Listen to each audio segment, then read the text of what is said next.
képp koo xam ne bëgg nañoo topp bu abonné ci chaîne bii rek di Mbacke Kadior TV luñ dugaliti dana ko am en exclusivité jërë ngeen jëf. Pour financer des projets structurants en Afrique en s'inspirant du modèle chinois.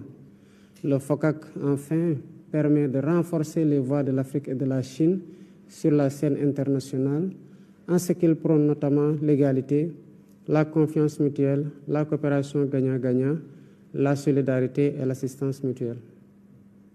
Et justement, Dakar, la capitale du Sénégal, a accueilli en 2021 la 8e conférence ministérielle du FOCAC, lors de laquelle le président chinois Xi Jinping a annoncé 9 programmes pour booster la coopération sino-africaine. Et en août l'an dernier, en Afrique du Sud, à l'occasion d'une conférence réunissant dirigeants chinois et africains, le président Xi a encore lancé 3 projets et initiatives pour soutenir l'Afrique dans ses efforts de l'industrialisation, de la modernisation de l'agriculture et de la formation des talents.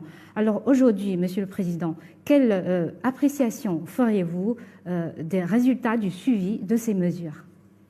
En tant que coprésident du FOCAC et hôte de la 8e conférence ministérielle du FOCAC qui s'est déroulée à Dakar, le Sénégal a été témoin des importantes réalisations de ce partenariat, en particulier dans le domaine des infrastructures, avec la mise en œuvre de l'initiative La Ceinture et la Route. Beaucoup de routes, d'autoroutes, de ports, d'aéroports et de chemins de fer ont été construits. Des investissements importants ont été réalisés dans le domaine de l'agriculture, de la formation technique et professionnelle, de l'hydraulique et de la santé. Certes, les défis restent immenses, mais le suivi des initiatives et programmes lancés par le président Xi Jinping montre l'engagement solidaire de la Chine aux côtés de l'Afrique, qui augure d'un partenariat plus fort et plus élevé. Nous pouvons donc exprimer notre totale satisfaction dans cette coopération et dans le modèle chinois. Et comme vous l'avez déjà rappelé tout à l'heure, Monsieur le Président, la Chine et le Sénégal sont liés depuis 2016 par un partenariat de coopération stratégique global. La Chine est aujourd'hui le premier partenaire commercial du Sénégal. Le Sénégal a été le premier pays en Afrique de l'Ouest à rejoindre l'initiative La Ceinture et la Route. Peut-on s'attendre à un renforcement de cette relation bilatérale sous votre mandat, vous qui recherchez la souveraineté nationale dans tous les domaines? Pensez-vous que la coopération chinoise pourrait vous accompagner dans cette dynamique? Absolument. Comme je l'ai mentionné plus haut, ma volonté est d'œuvrer au renforcement de cette coopération afin de hisser à un niveau plus élevé, notamment dans des secteurs prioritaires tels que l'agriculture, l'industrialisation, l'hydraulique, la formation technique et professionnelle et la digitalisation. La recherche de la souveraineté nationale dans tous les domaines est une priorité pour mon gouvernement, qui est en train de finaliser la vision 2050 et le référentiel des politiques publiques que nous comptons mettre en œuvre bientôt. Nous travaillons donc avec tous les pays amis et partenaires qui sont disposés à nous accompagner dans la réalisation de ces priorités, y compris et surtout la Chine. Et en termes de politique internationale, on parle aujourd'hui de plus en plus de Sud global. La Chine en fait partie, comme le Sénégal. À votre avis, Monsieur le Président, qu'est-ce que le Sud global peut nous apporter dans notre monde d'aujourd'hui?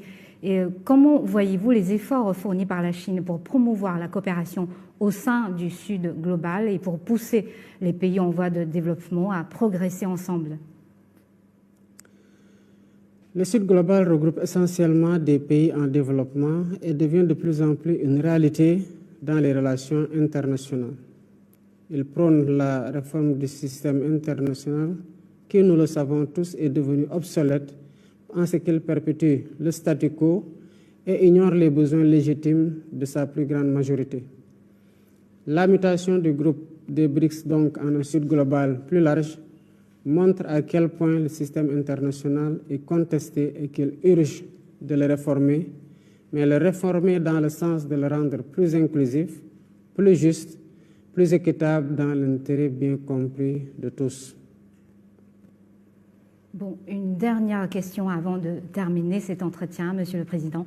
La République populaire de Chine va souffler sa 75e bougie en octobre cette année.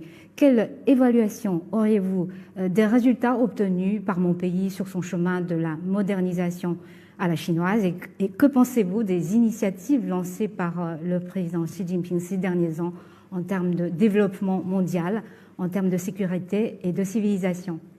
Et je vous dis déjà joyeux anniversaire par anticipation et joyeux anniversaire au peuple chinois, à la République populaire de Chine. J'aurai l'occasion d'adresser mes félicitations au président Xi Jinping et de lui renouveler l'amitié du peuple sénégalais au peuple chinois.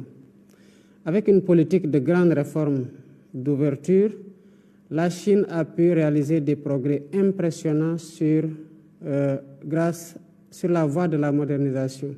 Et ce, grâce à une approche qui allie développement économique rapide, réduction de la pauvreté et amélioration des conditions de vie de sa population.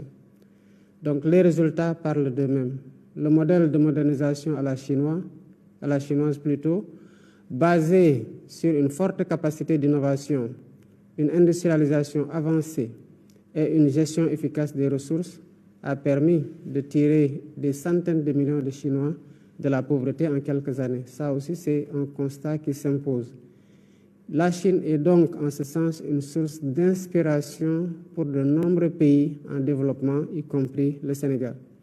Les initiatives lancées par le président Xi Jinping, telles que l'initiative pour le développement mondial, l'initiative pour la sécurité mondiale et l'initiative pour la civilisation mondiale, sont des contributions importantes pour renforcer le multilatéralisme comme fondement de la coexistence pacifique des peuples. Ces initiatives visent à promouvoir un développement inclusif et à renforcer la coopération internationale dans des domaines cruciaux pour l'avenir de l'humanité. La Chine, donc, en un mot, inspire toute l'humanité. Merci beaucoup, Monsieur le Président. Je vous souhaite bon voyage et bon forum. Merci beaucoup à vous aussi. asalaamaaleykum mbokk yi yéen ñi nga xam ne yéen a baaxoo ànd ak seen bii di Mbacke Kadior TV à partir d'aujourd'hui gën nañ koo yaatal ci YouTube bi képp koo xam ne bëgg nañoo topp bu abonné ci seen bii rek di Mbacke Kadior TV luñ dugaliti dana ko am en exclusivité jërë ngeen jëf